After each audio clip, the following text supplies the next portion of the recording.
Corona से चीन में हाहाकार, कल तक खुद की पीठ थपथपा रहे थे शी जिनपिंग, आज क्यों हुए लाचार। जीरो कोविड रणनीति को लेकर चीन के हालिया यू टर्न के बाद वहां कोरोना संक्रमण के मामलों और उससे होने वाली मौतों में तेज उछाल आया है।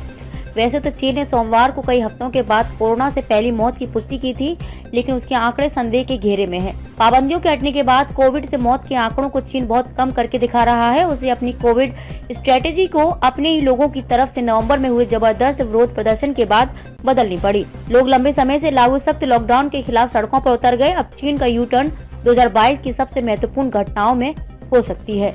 वुहान से शुरू हुए संक्रमण के दौर के बाद 2020 की शुरुआत में चीन थोड़ा सा लड़खड़ाया था, लेकिन उसके नेतृत्व ने जल्द ही दुनिया की दूसरी सबसे बड़ी इकोनॉमी में सख्त लॉकडाउन लागू कर दिया। 23 फरवरी 2020 को राष्ट्रपति शी जिनपिंग ने कोरोना को संकट के साथ साथ बड़ा इम्तिहान बताते हुए ऐलान किया कि सख्त पाबंदियां काफी कारगर हैं। उन्होंने इसे कम्युनिस्ट पार्टी के नेतृत्व और सोशलिस्ट सिस्टम की कामयाबी बताकर खुद की पीठ भी थपथपाई। जब दुनिया को समझ नहीं आ रहा था कि कोरोना महामारी से कैसे निपटें, तब चीन ने खुद को बाकी दुनिया से पूरी तरह काट लिया। कम्युनिस्ट पार्टी ने सीना ठोक कर दावा किया कि महामारी को लेकर उसके फैसले सही हैं और इससे समय रहते कारगर तरीके से कोविड को नियंत्रित किया गया।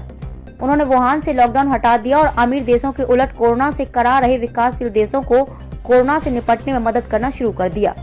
मई 2020 वर्ल्ड हेल्थ असेंबली की वर्चुअल ओपनिंग में शी जिनपिंग को एक ऐसे निर्णायक और विजेता वर्ल्ड लीडर के तौर पर पेश किया गया जो साझा भविष्य के लिए सबको साथ लेकर चलने के चीनी विजन की बात करता है। 2021 में पूरे साल बाकी दुनिया कोरोना से जूझ रही थी और वायरस लगातार फैल रहा था, तो म्यूटेट हो रहा था। कुछ अपवादों को छोड़ दें तो भारत उन प्रमुख देशों में रहा जिसने दूसरे जरूरतमंद देशों को वैक्सीन भेजा।